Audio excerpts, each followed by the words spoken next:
লালমনিরহাটের কালীগঞ্জ উপজেলার নির্বাহী কর্মকর্তা শামীমা আক্তার জাহানকে ঘিরে একের পর এক ঘটনার ভিডিও সামাজিক যোগাযোগ মাধ্যমে ছড়িয়ে পড়ায় নতুন করে উত্তেজনা তৈরি হয়েছে। মোটরসাইকেল চালককে থাপ্পড় দেওয়ার অভিযোগের রেশ কাটতে না কাটতে এবার লাঠি হাতে তার আরেকটি ভিডিও ভাইরাল হয়েছে, যা নিয়ে স্থানীয়দের মধ্যে মিশ্র প্রতিক্রিয়া দেখা দিয়েছে। সামাজিক যোগাযোগ মাধ্যমে ছড়িয়ে পড়া সর্বশেষ ভিডিওটি গত মঙ্গলবারের বলে জানা গেছে।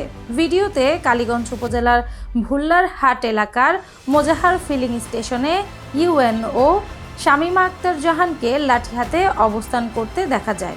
সেখানে তাকে তদারকি কার্যক্রম চালাতে দেখা গেলেও তার আচরণ ও দেহভঙ্গি নিয়ে স্থানীয়দের মধ্যে সমালোচনার ঝড় উঠেছে। অনেকেই ভিডিওটি দেখে এটি অপেশাদার আচরণ হিসেবে মন্তব্য করেছেন।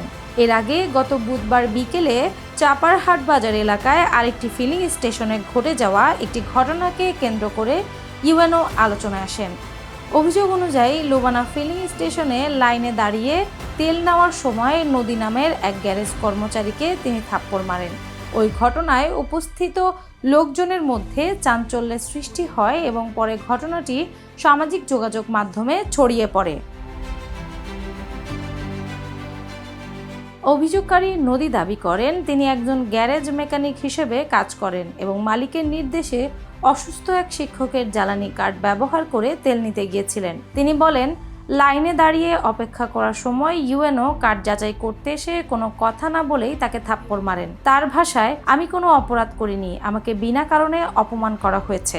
তবে অভিযোগ অস্বীকার করে ইউএনও শামীমা আক্তার বলেন, তিনি কাউকে থাপ্পড় মারেননি। তার দাবি, নিয়ম অনুযায়ী যাচাই বাছাই করার সময় তিনি শুধু সংশ্লিষ্ট ব্যক্তির গাড়ির চাবি নিয়েছিলেন এবং পরে তাকে অফিসে যোগাযোগ করতে বলা হয়েছিল। পরবর্তীতে পরিবারের সদস্যরা এলে বিষয়টি মীমাংসা করা হয় বলেও তিনি জানান।